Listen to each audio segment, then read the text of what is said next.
3 मुकाबले जीतकर 50 KG wrestling Olympic में फाइनल में पहुंचने वाली पहली भारतीय महिला रेसलर बनी थी। सेमीफाइनल में उन्होंने क्यूबा की पहलवान गुजमान लोपेजी को, क्वार्टर फाइनल में यूक्रेन की ओक्साना लिवाच और प्री क्वार्टर फाइनल में वर्ल्ड चैंपियन जापान की यूई सुसाकी को 3-2 से मात दी थी। उन्हें बुधवार 7 अगस्त की रात करीब 10 बजे गोल्ड मेडल के अमेरिकी रेसलर सारा एन हिल्डरब्रांड से मुकाबला करना था। जहां तक उनकी तैयारी हेतु सहायता का प्रश्न है, भारत सरकार ने विनेश फोगाट की उनकी आवश्यकता के अनुसार हर संभव सहायता प्रदान की है।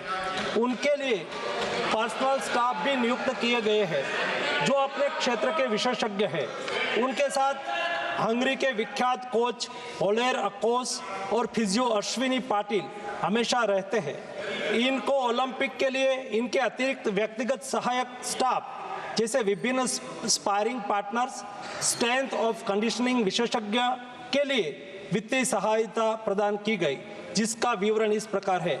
ओलेर अकोच कोच के रूप में उसके साथ थे, वैन पैट्रिक लॉम्बार्ड स्ट्रेंथ और कंडीशनिंग विशेषज्ञ, अश्विनी जीवन पाटिल फिजियोथेरापिस्ट, मयंक सिंह गरिया स्ट्रेंथ और कंडीशनिंग विशेषज्ञ, शुभम और Arvind sparring partner.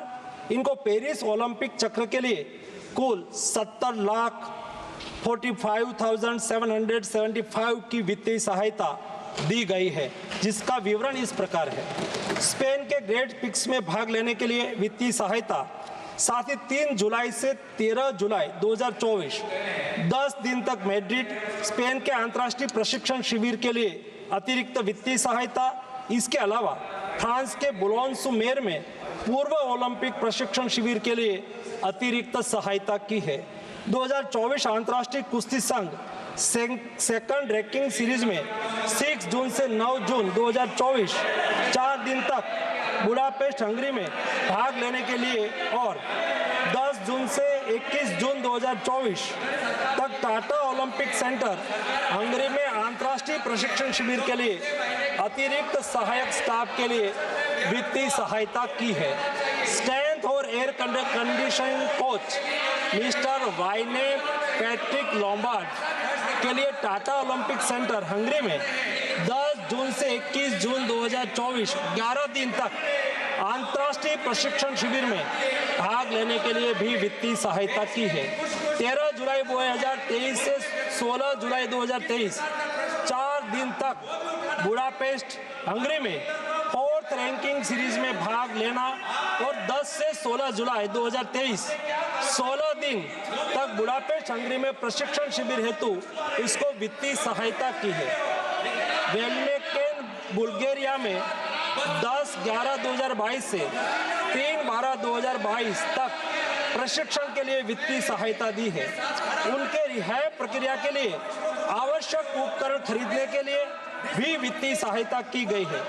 2020 Tokyo Olympic चक्र में 1,13,98,224 रुपये का आर्थिक सहयोग उसको किया गया था।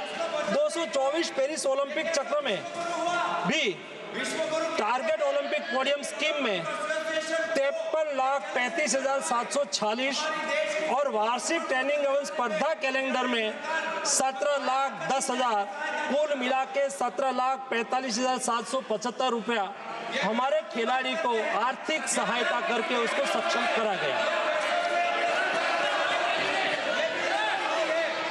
श्री रघुनंदन राव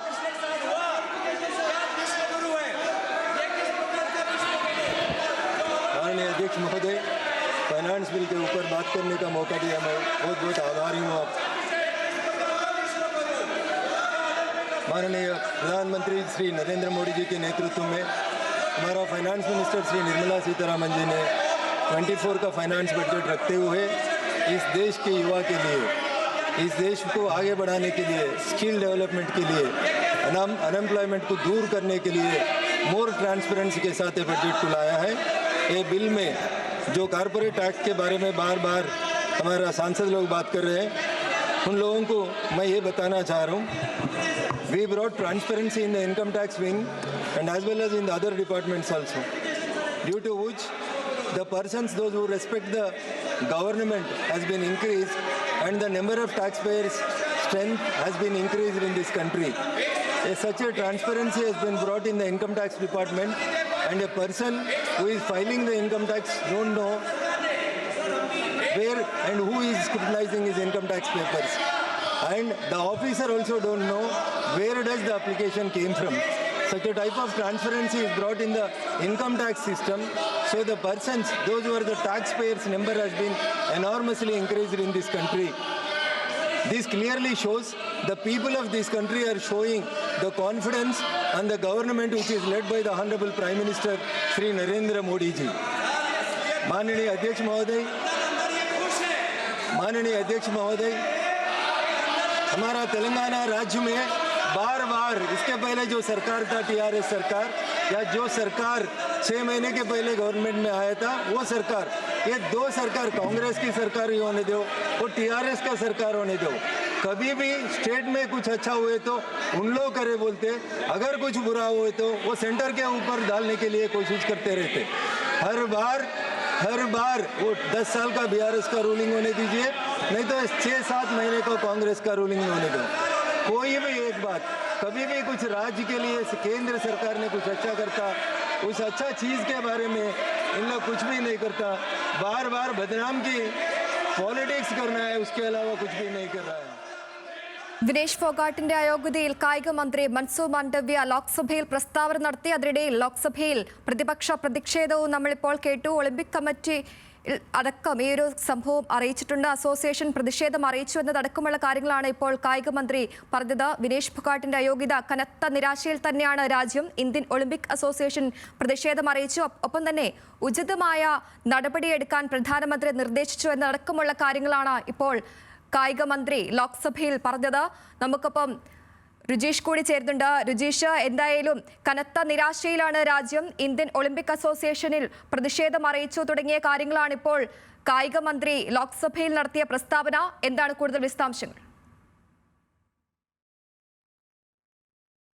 പ്രതിഷേധത്തിന് കൂടിയാണ് വിനേഷ് ഫോഗട്ടിന്റെ ഈ ഒളിമ്പിക്സിൽ നിന്നുള്ള അയോഗ്യയാക്കിയ സംഭവം മാറുന്നത്. കാരണം നേരത്തെ തന്നെ വിനേഷ് ഫോഗട്ട് ഒളിമ്പിക്സിലേക്ക് പോകുന്നതിന് മുൻപ് ഉണ്ടായ പ്രതിസന്ധികൾ കൂടി ചൂണ്ടിക്കാട്ടി പ്രതിപക്ഷം വലിയ തരത്തിൽ BJPക്കെതിരെ ഈ സംഭവം ആയുധമാക്കുന്നതിനിടയിൽ തന്നെയാണ് ഈ അയോഗ്യയാക്കിയ സംഭവം ഉണ്ടായപ്പോൾ തന്നെ BJPയും അതോടൊപ്പം കേന്ദ്രമന്ത്രിമാരും ഈ വിഷയത്തിൽ വിനേഷിനൊപ്പം എന്ന തരത്തിൽ പ്രതികരണവുമായി ആദ്യം രംഗത്തെത്തിയത്. ഏറ്റവും ആദ്യം ഇതിന് വിനേഷ് ഫോഗട്ടിന് പിന്തുണയെ അറിയിച്ച് സാമൂഹ്യ മാധ്യമങ്ങളിലൂടെ രംഗത്തെത്തിയത് പ്രധാനമന്ത്രി തന്നെയാണ്. പ്രധാനമന്ത്രി രാജ്യത്തിന്റെ മകളാണ് എന്ന് പറഞ്ഞുകൊണ്ടാണ് പ്രധാനമന്ത്രി സൂചിപ്പിച്ചത്, വിനേഷ് ഫോഗട്ടിനെ കുറിച്ച് പിന്തുണ അറിയിച്ചത്. അതോടൊപ്പം വിനേഷിന്റെ കൂടെ രാജ്യമുണ്ട്, പലപ്പോഴും തിരിച്ചടികൾ നേരിട്ട ഒരു താരം തിരിച്ചു വന്ന ചരിത്രം വിനേഷിനുണ്ട്, അത് തുടരണം, രാജ്യം ഒപ്പമുണ്ട് എന്ന് പ്രധാനമന്ത്രി സാമൂഹ്യ മാധ്യമങ്ങളിൽ കുറിക്കുകയും ചെയ്തു. ഇതിന് പിന്നാലെ PT ഉഷയെ, ഇന്ത്യൻ ഒളിമ്പിക് അസോസിയേഷൻ അധ്യക്ഷ PT ഉഷയെ പ്രധാനമന്ത്രി ഫോണിൽ വിളിക്കുകയും